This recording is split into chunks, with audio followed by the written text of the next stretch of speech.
Namaskar. Hello friends. I am Major Saras Tripathi again with you to discuss the eighth topic of our book Silent Constitution Dangerous Consequences. Today we are going to discuss about the Uniform Civil Code.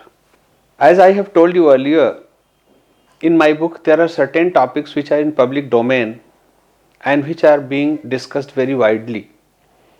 People at large, citizenry at large is very well aware or craving to have these kind of laws or amendments from the Parliament of India. There are certain laws which are not in public domain and we have discussing accordingly.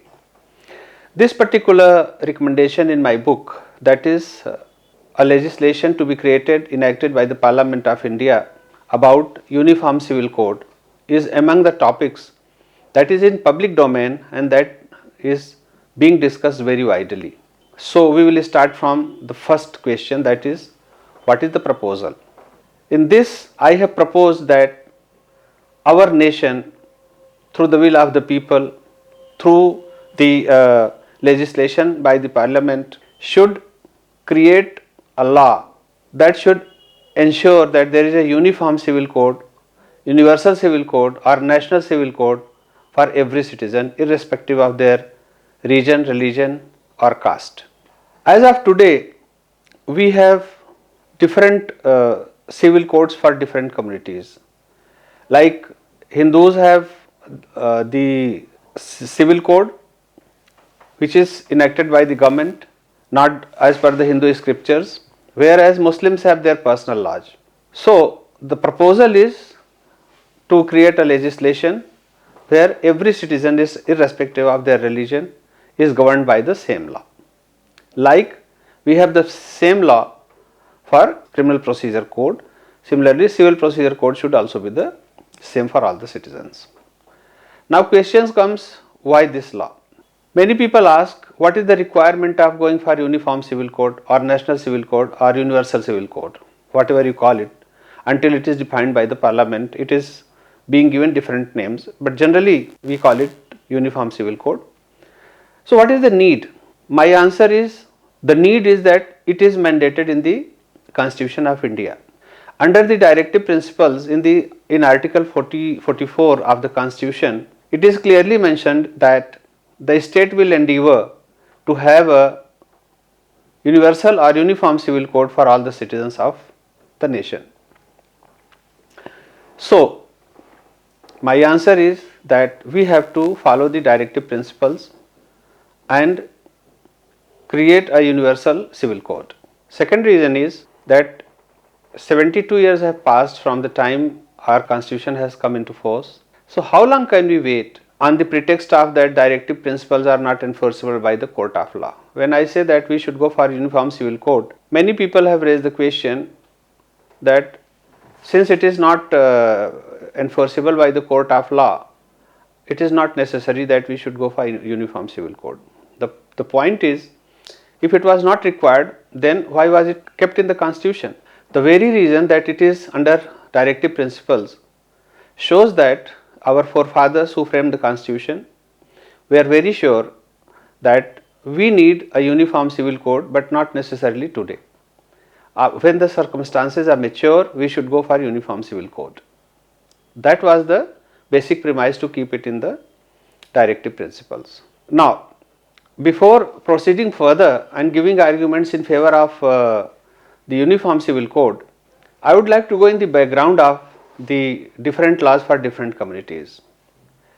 As we know, from 1100 AD, our nation has faced a lot of invasions, initially from Central Asia, Iran, Afghanistan, Arabs, and slowly during a period of approximately 1000 years, the entire system in India was destroyed.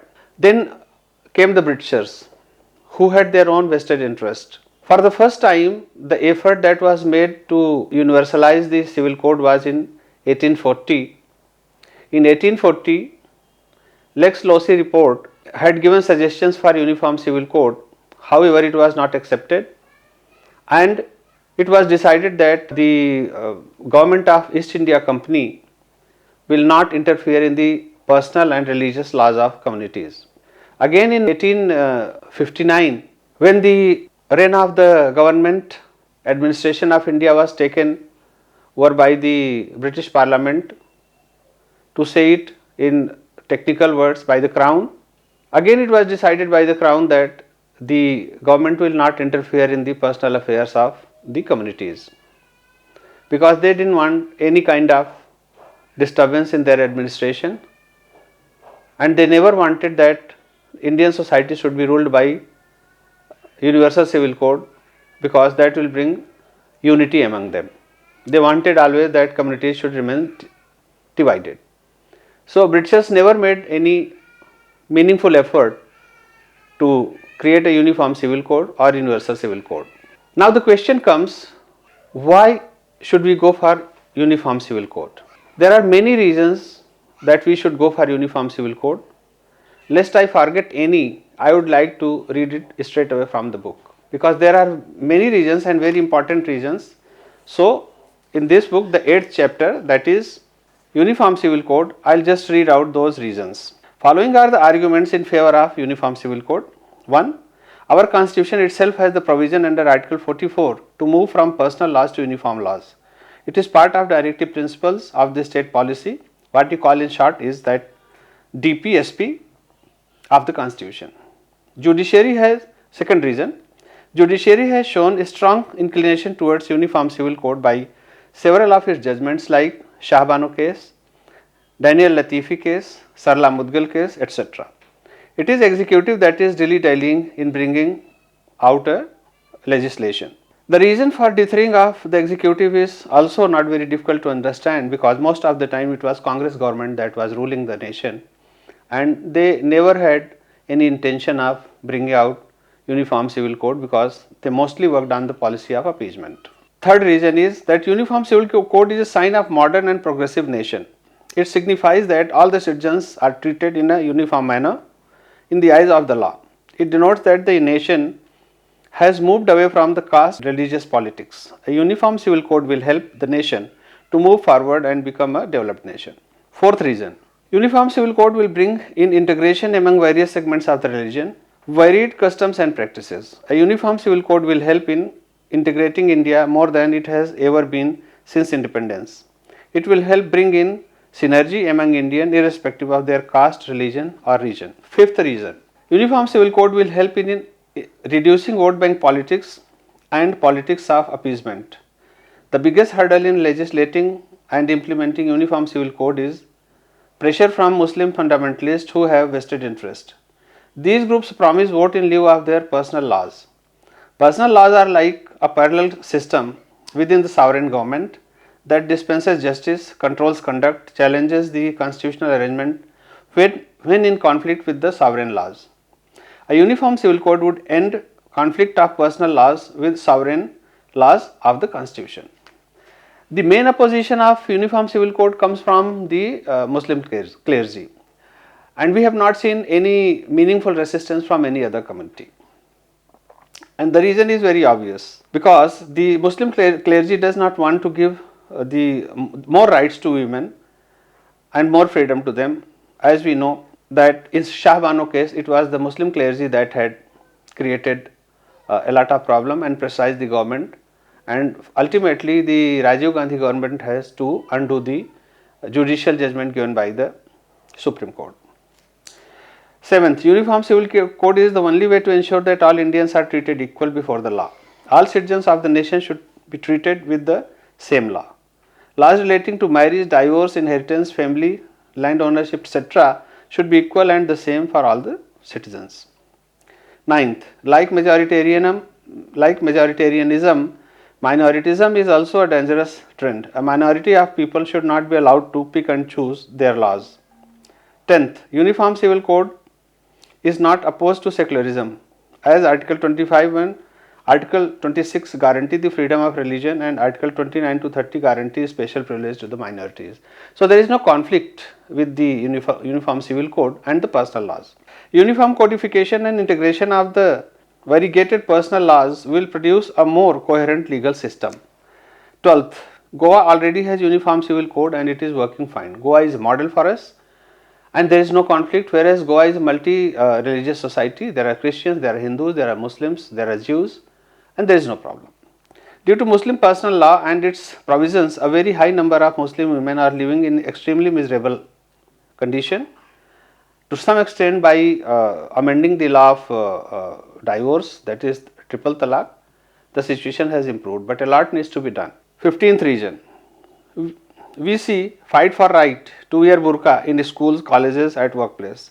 It destroys the whole environment for study. In schools, where uniform and uniformity is a must for feeling of equality and the sameness, fundamentalists want to wear their religious identity over the body. So, to overcome all this, a uniform civil code is required.